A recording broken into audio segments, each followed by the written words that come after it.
You don't see it?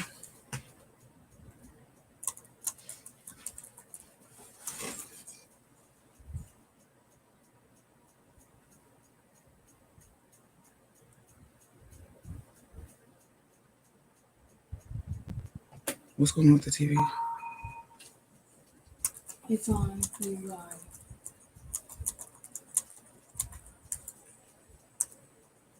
What's going on with the TV? What's going on with the TV? It's on the live.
Hi, everyone. Thank you for tuning in. I am Priscilla Mack, and this is Ororo's Book Tribe. Come on in. Come on in. We have a great book today. DJ, hit me the book. Come on in. Tell us what your name is and where you're from. Pick up this laptop, son. So we're waiting for the author to join us right now. Okay. I'm going to look at these comments and see who's in here. As you all come in, you can say your name. Tell us where you're from.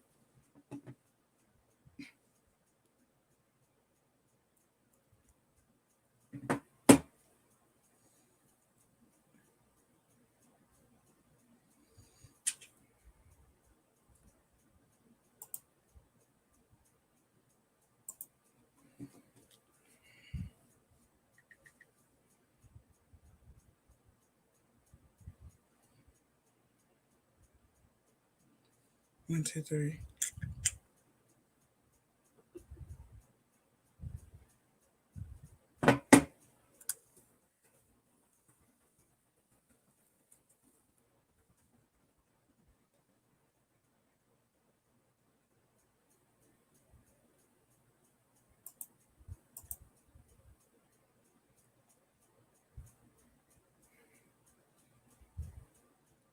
I think the two people that I'm seeing are us.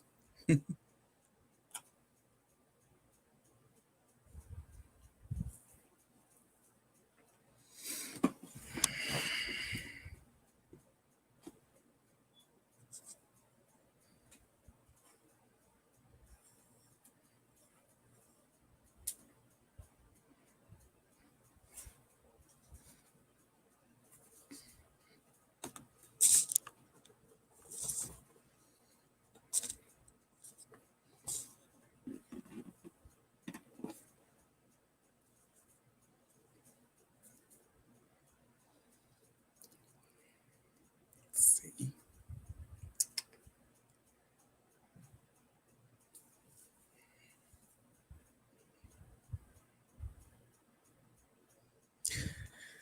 Get my purse over there. Let me see if I have some sort of necklace or something.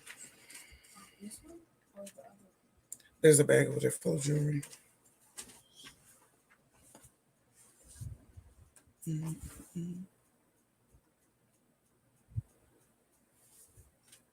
This one? Oh. You don't see a white bag down there full of jewelry?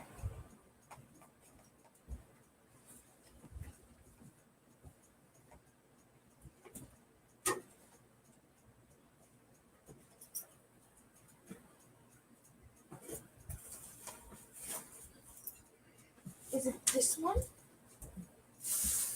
This should be a white bag. Oh, this one? Hmm.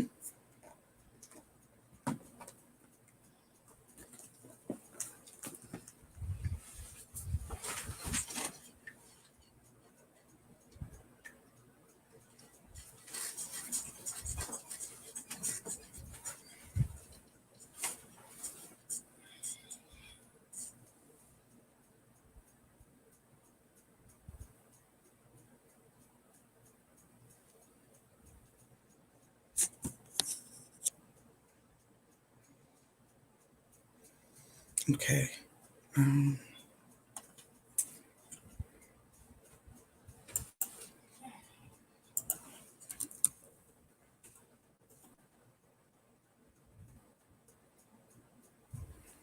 You already gave your laptop charger.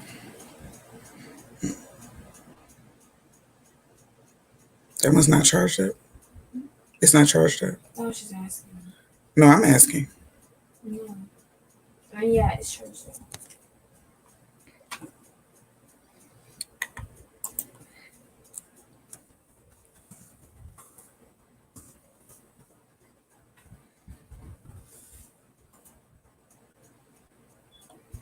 Mm.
Mm. Mm.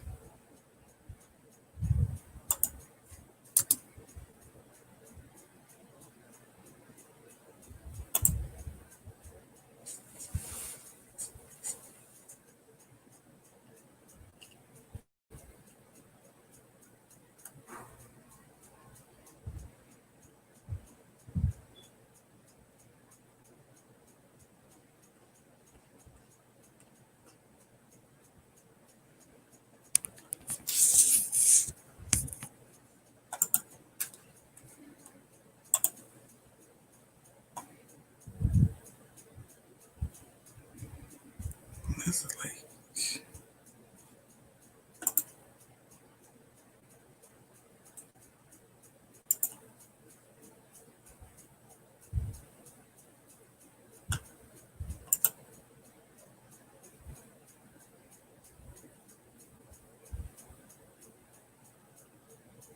Hey, come on in. How are you? How are you? Tell us what your name is, where you're from.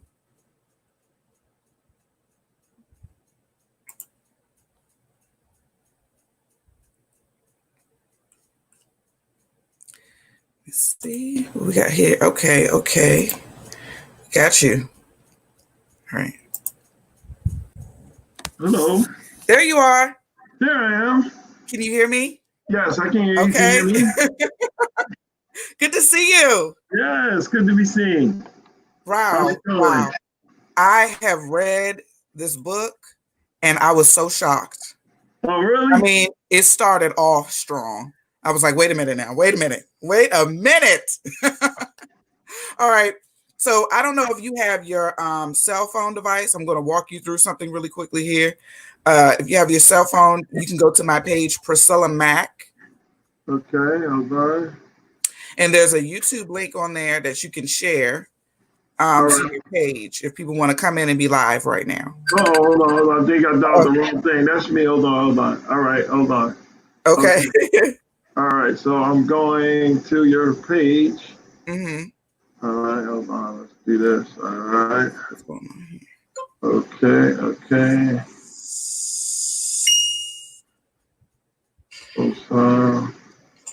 Okay, I'm on. Where it says you're live for the Priscilla Marshall or Priscilla Mack? Go to Priscilla Mack. I just deleted that live. Okay. I'm getting ready to go live, like, on my phone, just to guide people here on Priscilla Mack, but don't pay that any attention. Look at the one where your picture is on the thumbnail. Priscilla Mack.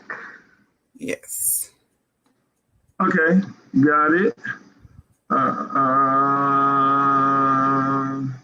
Now, in my father's shoes. Yep, I got it. So I can share that? Yes. Okay.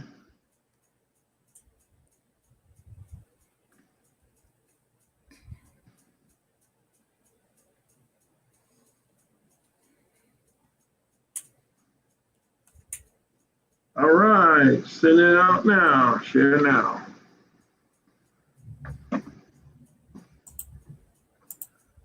Okay, I'm trying.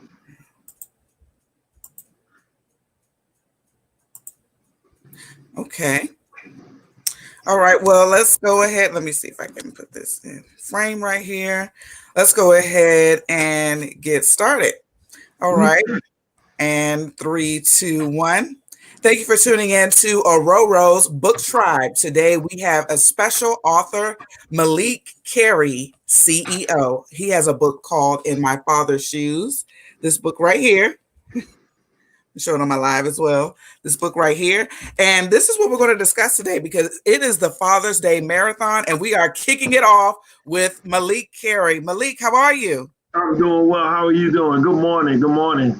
Good morning. Listen, this is first of all, the book is quality. All right, itself. Thank you. The book itself is quality, very well written. I see you have your education background is in organizational leadership. Leadership. Yes, that's a strong educational skill. Thank you. It is. So first, what made you get into that?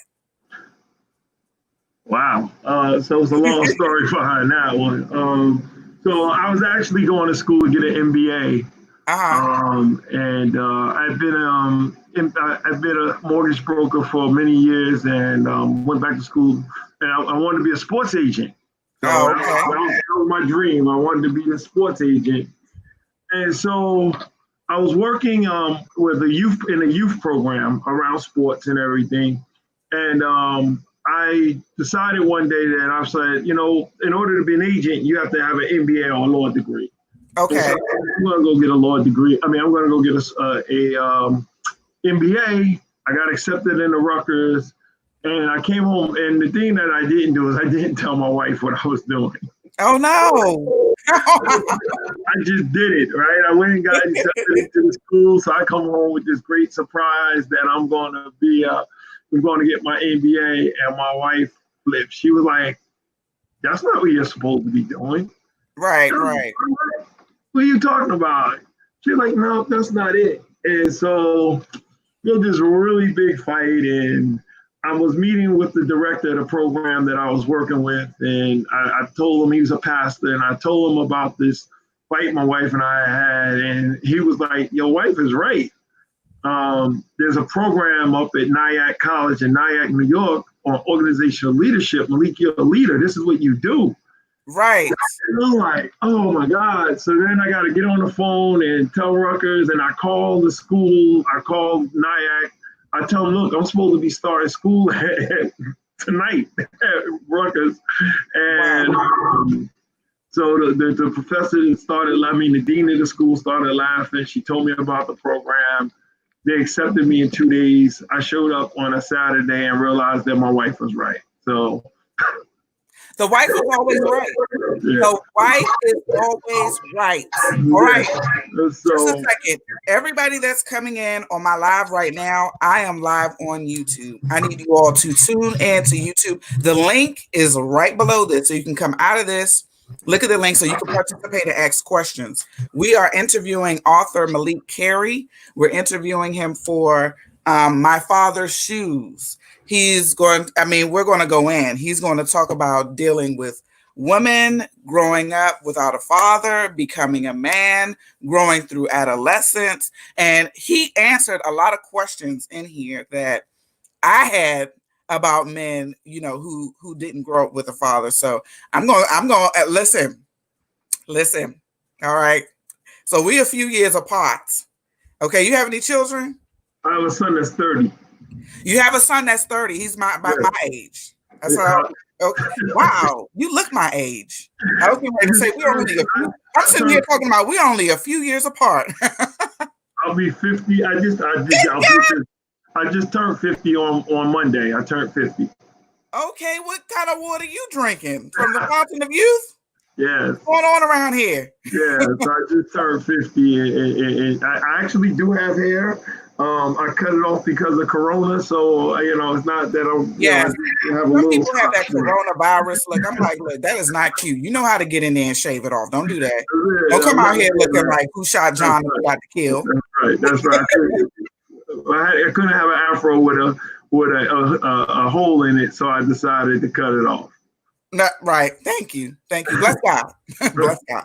Yeah. Listen, those of you who are coming in, get off of this, go down to the link below so you can join into this powerful conversation in My Father's Shoes. We are going to talk about it. We're going to talk about what goes on in the mind of a man, in the soul of a man, in the heart of a man, and graduating into being a father, a husband, and all that comes with it. When you're missing a huge part and how he has been able to fill that void and been able to achieve and get over obstacles. A lot of women, you need to hear this, and a lot of men, you sure need to hear this. So make sure you click off of this live, go down and look for the link, come in to the YouTube feed. We are waiting for you. Okay. All right. So let's get started. Sure. All right. So in My Father's Shoes, I like to highlight things, okay? The first one I have here is the blind leading the blind. Now, I'm going to ask you this question because, like you said, you have somebody my age. Do you have a daughter?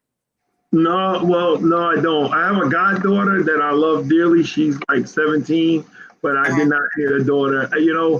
When I was growing up, as well, when I was like, I never want a daughter. I don't want a daughter. I used to think boys were so much easier. And then 2 years ago, my goddaughter came to live with me, and it changed my whole mind and perspective on daughters. So I do have a daughter. She's my goddaughter, and I love her dearly. So yeah. I'm going to ask you some questions, and I want you to answer them from the perspective of a father to a daughter. Okay. Oh, no problem. Y'all do some things, and if it was your child. So, okay. All right. So blind leading the blind. I'm going to read this here. It was, and like the blind leading the blind, we were all trying to figure out manhood. But the real problem was we had no one to teach us. Some of us turned to an uncle or an older friend to help us. But many of the people we turned to didn't have fathers in their lives. They gave us misguided information. So the quest for manhood continued. Then we figured it out as we got older. We could look to women to validate our manhood. The more women we could have, the manlier we could become. When I first read that, I thought that you meant being a man with like a lot of women in their lives, because sometimes men are surrounded by their mothers and grandma and aunties. Mm-hmm. Was that the case for you? No. No. Okay. No. I did have that case. I had an uncle who was like a real father to me, but he was. I think I lived vicariously. He lived vicariously through me, if anything. But I grew up with all women, so basically, I have 7 cousins and I came here with one. I'm a twin. I have a twin sister, and so that wasn't what I was talking about. I was talking about the validation that you got from women that were girlfriends, women that were mistresses, women that were that you just had to have in your life, right? And so these women, they told you you were cute. They told you, they gave you confidence. They did those things, but because you were so empty, you didn't know how to love a woman, right? I didn't, because I was empty. I didn't know how to love a woman. I didn't know how to love. And but the women kind of gave me a sense of, and I see it with a lot of the peers when I write about in the book, are just basically, it was just this validation of you're cute, you're this, you're that, but it was no substance. So I could put it that way. It was just more of a fake validation that you can only really get through God, and you can only really get through really having a father to tell you you're proud of you. There's nothing like a father saying to a son, I'm proud of you. There's nothing like a father to a daughter saying, I'm proud of you, right? And I never got that. And so for me, knowing that, it was just really this sense of, in my father's shoes is basically the backdrop of a story of my father who had 8 children by 6 different women. And 5 of us are 2.5 years apart. And I'm living that same type of life, hating this man who I was just like. And so he was getting the same validation I was getting. And so it was a fake, false sense of validation. So did I answer the question? Yes. Okay. Because, you said, but we were still hurting. To make matters worse, we damaged and scarred our women emotionally and spiritually. Many of them had also grown up without a father in their lives. They were looking to us to guide and direct them, but we couldn't because no one taught us, and we didn't know how to treat them. No one taught us about women's value nor their right to be treated with exceptional care. On the contrary, the world told us they were objects for sexual pleasure. We were encouraged to disregard their feelings and emotions. With that, I have a question, because I always, as I've gone further on and grown in life, I find myself having dated men who grew up without a father. And then there will be issues there. Do you recommend that women do or do not marry or date a man that didn't grow up with a father because of what they may go through? No, would you say? No, I would not recommend. I would recommend it. I don't know if you got to the back of the book where I wrote, and we'll get there later. But one of the things that I put in my book was, ladies, you can't heal a man, you can't fix a man, you can't change a man, and if he really that broken, run. That's what I would say. A lot of times, what happens in relationships is you have a lot of women trying to fix us, trying to change us. And again, if he's grown up without a father, but he has values and he has Christ in his life and he's worked through some of those issues, he's fine. Just like anything else.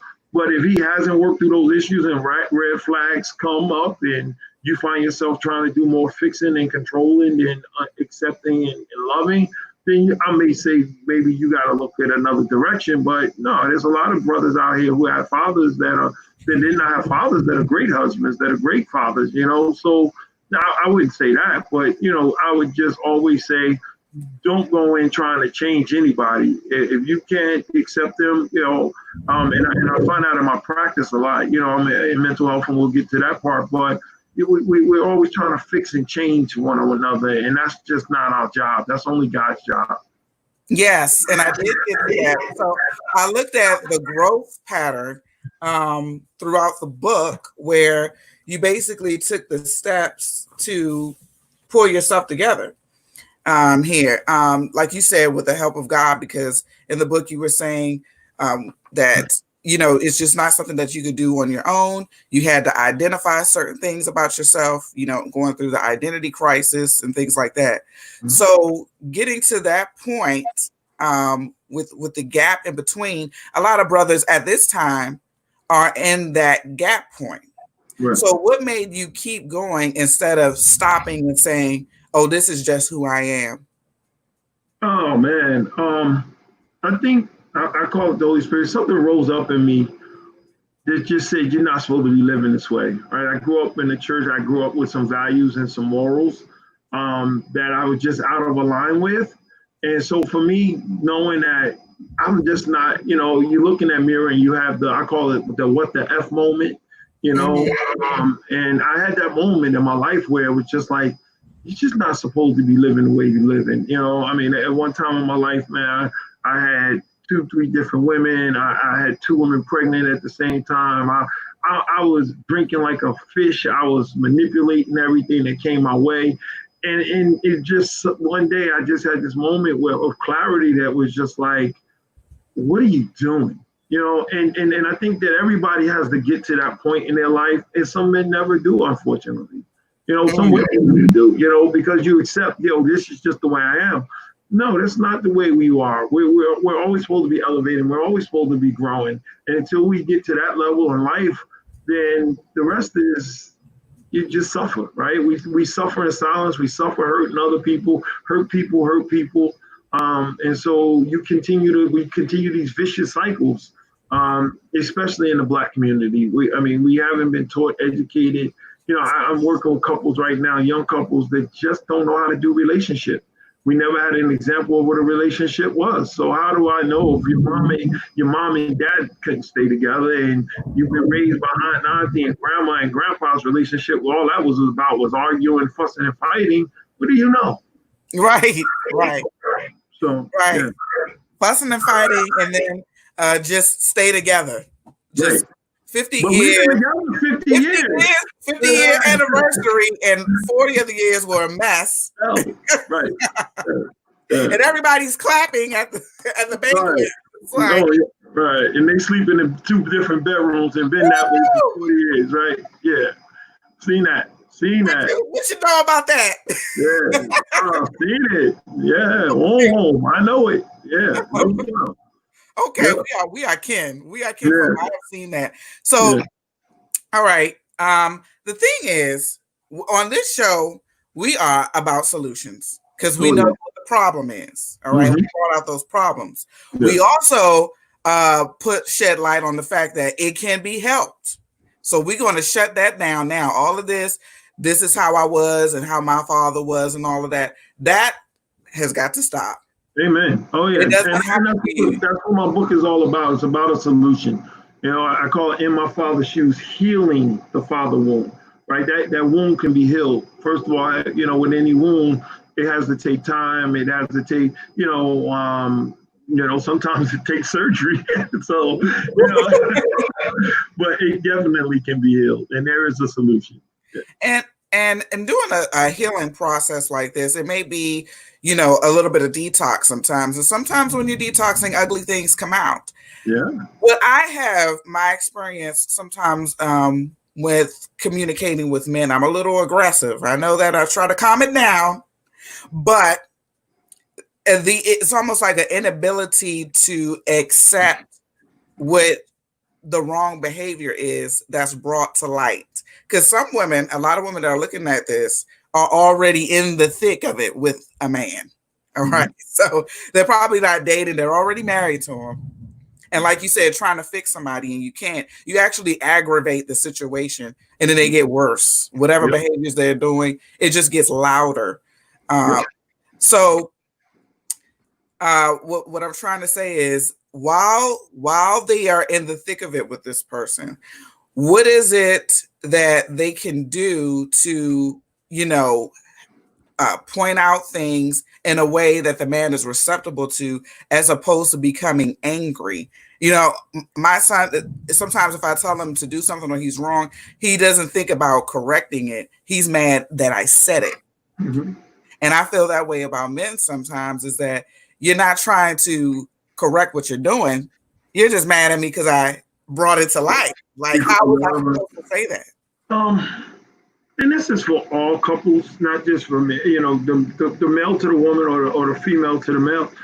I have an approach that I see your backside, right? You can't see my back, but you see my back, right? I can't see it, but you see it. So you see the things that are going on that I may not see. Mm-hmm. And so if I approach it in a way that's loving and kind, then we can have a conversation. And that's about conversation. I see patterns in your life that are affecting you, that are affecting your relationships, that are doing that, right? These are things that I see. I feel that you need to go get some help in these areas.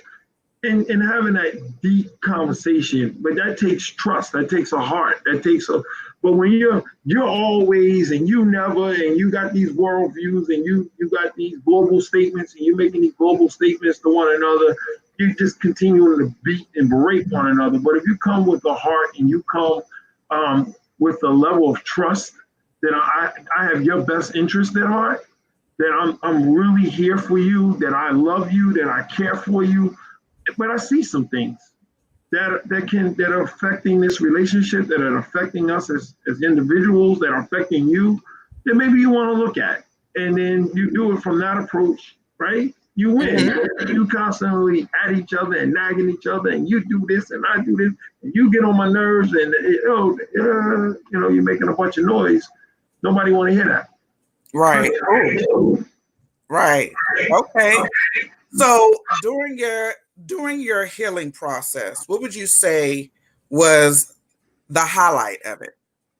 What was the highlight of your healing process where you knew, okay, I got it together now, or I'm getting ready, I got this thing? So my healing process began when I walked into a 12-step program. I've been sober from alcohol for 13 years. And one of the things that they do in a 12-step program that I think everyone should do is they do an inventory of your life. And you take a pen and a piece of paper and you just write your life, right? You write every harm, hurt, every resentment, everything that you've ever been bottled up with. And you put it on a piece of paper. And after you put it on that paper, you walk through these steps and you do this stuff, and then you go share it with another person that you trust. And I did that on July 4th, 2008. I'll never forget the day. And that's when my life changed, when I was able to get all this junk out of me, when I was able to get all this pain out of me that I was been holding on, not having a father in my life, finding my father when I was 24, the things that my mom had done, the things that I've done to myself, the things that the school system's done, the list went on and on and on. But we've been able to just be able to get rid of this junk that I had just had bottled up in me and allow God to come in and do the work that he needed to do. So that was my true freedom date. I always say that was it. We dedicated my life to the Lord. I was raised in church, but I always say I was raised in church, but I didn't know Jesus, right? And until that day, we dedicated my life to Christ on June 16, 2007, and just really letting God work in my life. So those are the things that I remember more than anything. Amen. Wait, can I let my son out of here? And this will be edited, so that part will be turned off. Anyway, okay. The production here. So beautiful. Now, so you get yourself together and you give yourself some time and space, and you say, I've healed. Now you are opening yourself up to new relationships. So are you developing brand new relationships, restoring old ones? Or are you letting people go that are not in sync with your journey? Oh yeah, there were a lot of people that fell off along the way. Like anything else, they're going to be, as you grow and elevate, they're going to be people that plateau, and they're going to be people who fall off, and then developing new relationships, constantly developing new relationships, because I wasn't drinking and drugging anymore. I wasn't hanging out and partying anymore. So of course those relationships went by the wayside. And then understanding that, I had to let some people go, people, places, and things. You had to let those things go in order to, have productive and healthy relationships down the road. Did you, because sometimes, like you said, you had uncles and other people in your life that were womanizers. And then you found yourself doing those things. And then that's how you landed in your father's shoes. Mm-hmm. So did you find relationships with other men that were decent and respectable? Oh yeah. I got a whole new group of dudes. Wow. That have been in my life for a very long time. All of them. All of those relationships went by. And the ones that stayed were guys who I was able to elevate and bring to Christ themselves. One of my best friends who been with me since I was a kid. He's 6 years older than I am, and my brother, he's my brother.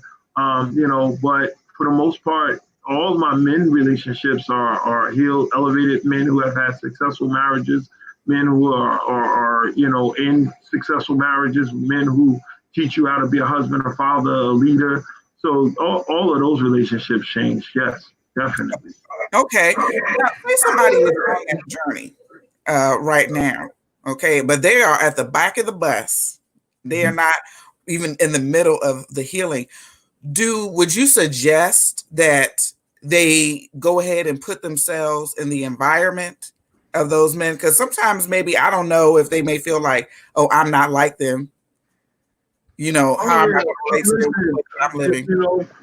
We have to elevate ourselves, right? We have to be able to go into, and yes, you have to get around people who you admire. You have to get around people you look up to. You have to get around people who are better, who have different experiences. I totally agree that you need to get around people who can elevate you.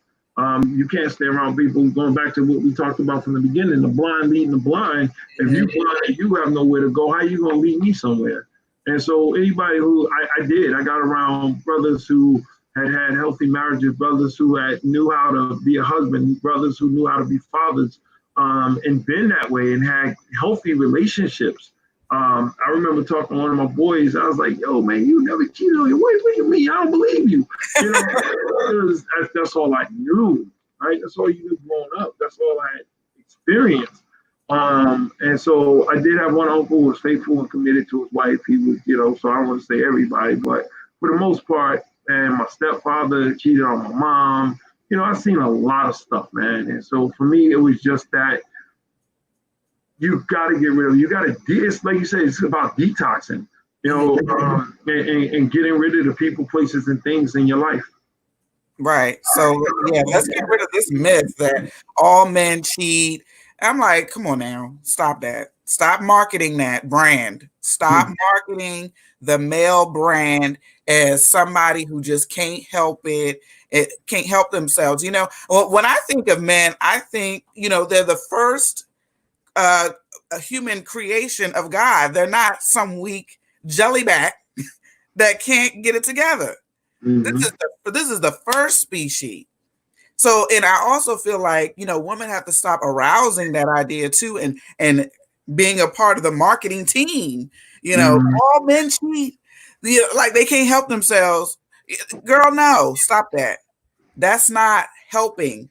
That's enabling. And a lot of times as women and nurturers, it's already, the flyer is already out there on social media that, you just take back somebody that continues to do you a certain way because they can't help themselves.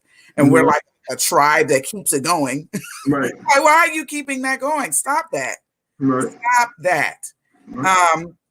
Okay. So now that you are a father yourself, okay, how do you feel about your son wearing his father's shoes? My son is not. Thank God he's not wearing my shoes. He is totally not wearing my shoes. My son is. I had my son when I was 19, and I hid a lot from him. I tried my best to hide a lot from him. I was able to get custody of him, and really what I did at night, and I just gave him some beat. Even though I was doing it, I was the biggest hypocrite in the world. I was like, you're not going to do this. You're just not. And my son, I mean, he just got out of a 5-year relationship. But he's not me, and I'm so happy about that. He's not his grandfather. He said one day, I just don't have the time or the energy for that kind of stuff. I was like, thank you, Jesus. So, I wanted to break that cycle.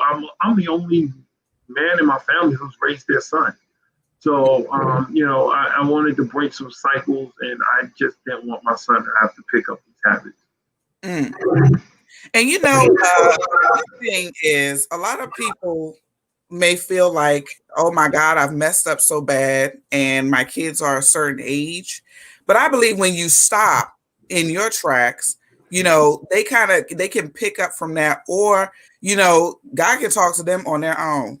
And deal with them on their own, because sometimes as parents, we kind of messed up in the beginning, and God had to step in and raise them, poor things, and then they have a lot of times have more sense than we do.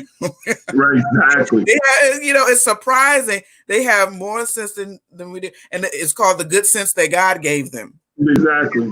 We didn't do that. No. Sometimes even with my children, I'm like, ooh, I missed the step. How did you know how to do that? But God intervenes on the behalf of your child, but we still do have the responsibility to continue to raise them as opposed to embarrassing them. Exactly. Right. That's really all it is. It's not that, your child is just going to end up like, how you were in your earlier stages of growth. And in fact, it may be very encouraging to them to see you overcome.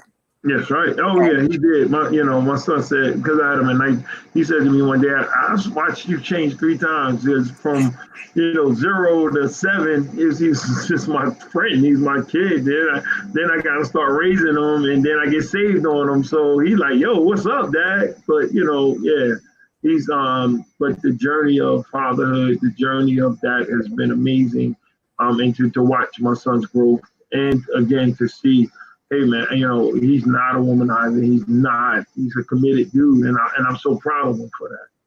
And that, remember at the beginning of the book, that it is important for a son to hear his father say, "I'm proud of you." Yeah. Oh yeah. Tell him that all the time. Confirming the good things about your child as a father is very important. That's right. Because some people have a father, but the father may be not very well prepared. The father might be a womanizer himself and kind of like that's a great, I'm sorry to cut you off. That was a great thing that you just said, because I remember when I was writing the book and I was talking to one of my boys, and he grew up with his father. He grew up with his father and his mother. And I remember him saying something to me one day that really rocked my world. I mean, your father was a great dude. I was like bigging his father up. I remember his dad's father. He's like, man, my father wasn't. He just started going off. He's like, my mother told me everything. My father wasn't here for me. He was too busy coaching basketball. He ain't never show up at a basketball game for me. He was just going off. And I'm like, oh my God. I'm looking on the outside like, yo, your father was a great dude. He's like, nah, man, it was my mom. I was like, wow. We grew up in the same home, everything. And he had some father wounds. I was like, okay. So it's too. Yeah. It's important to be an active father as opposed to an ornament. All right. Mm-hmm. Just sitting around and being there to be and saying, well, at least I'm here. Right. Okay, so is the couch and floor. Right. We want to be active fathers so that it is effective parenting, that you're there. Because it is important that you're there, but not just standing there like a lamp.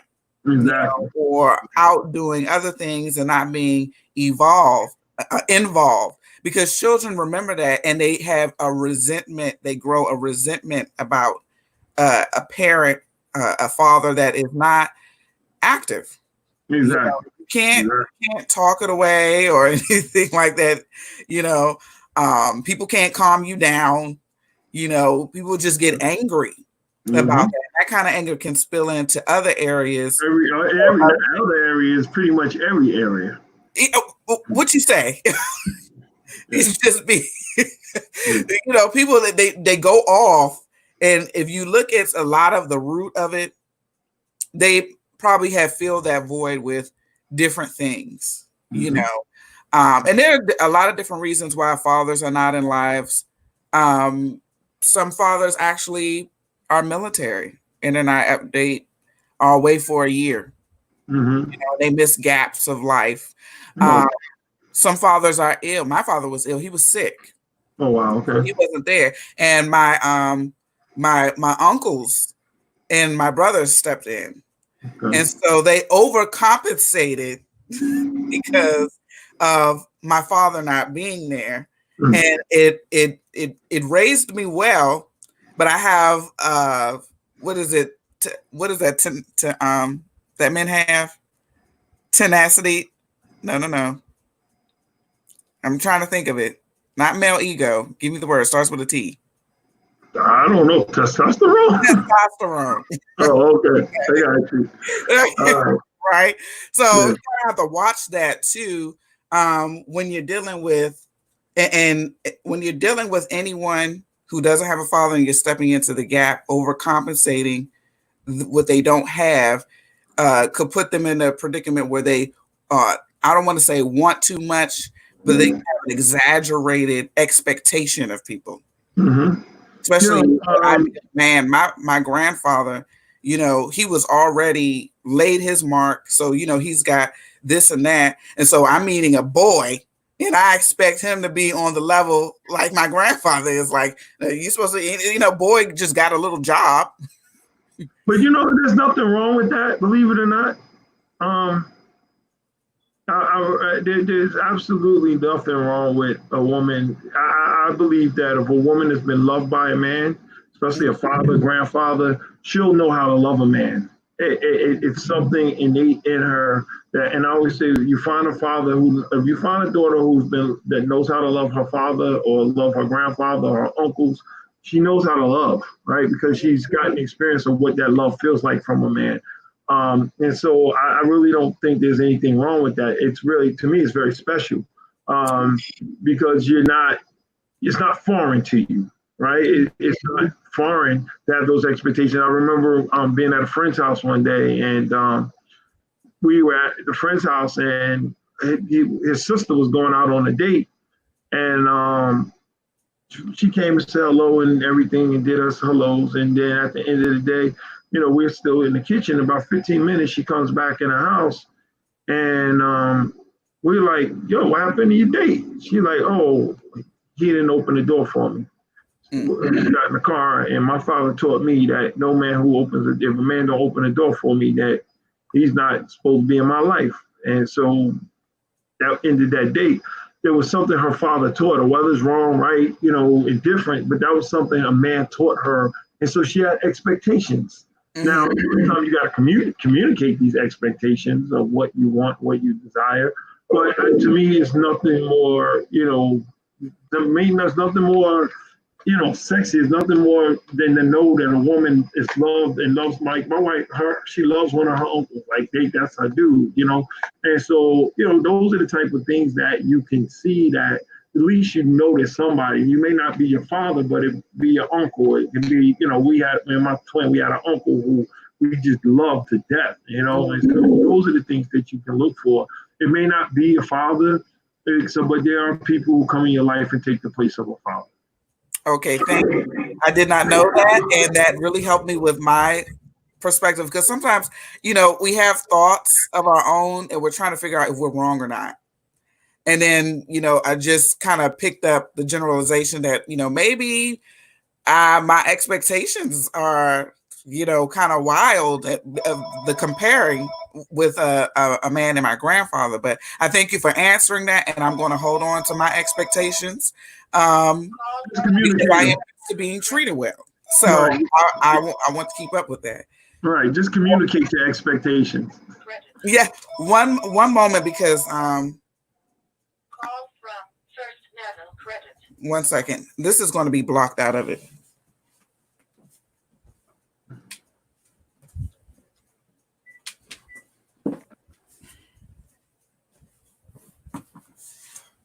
Okay.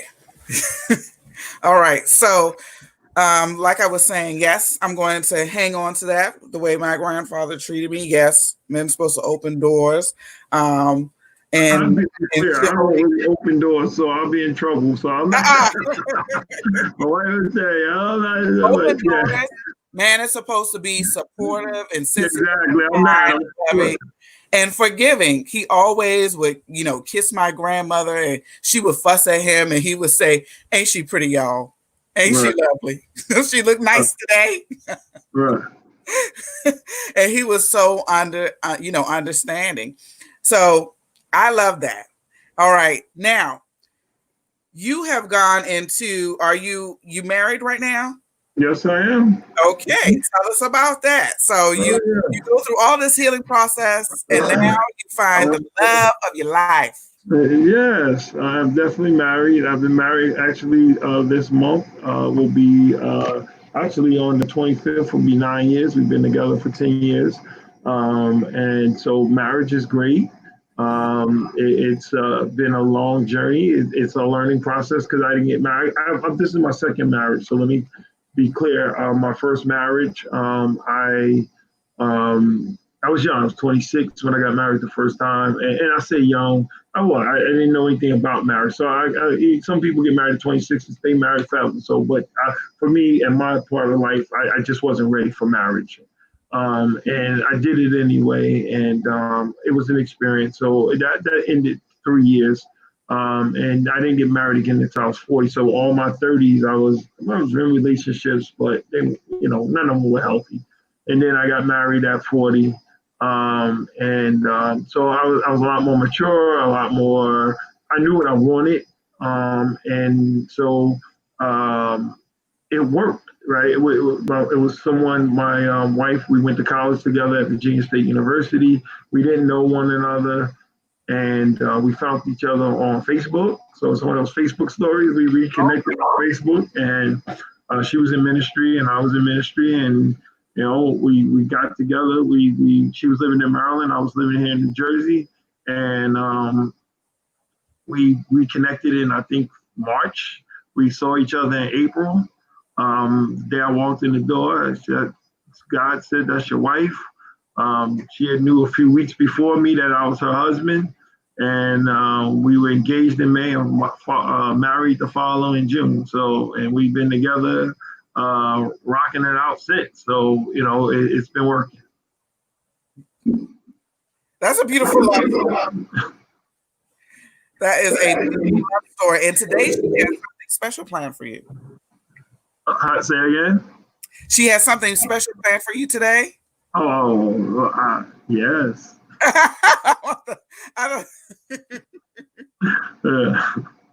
Maybe you'll be surprised. Yeah. So, okay, as a Father's Day gift, what would you say is the best gift to give a father for Father's Day? Man, you know what? Me and my boys talk about this a lot, right? On Mother's Day, you get all the cards, you get all the dinners, you get all the stuff. A father gets a cookout, right? Or a new set of golf clubs, something.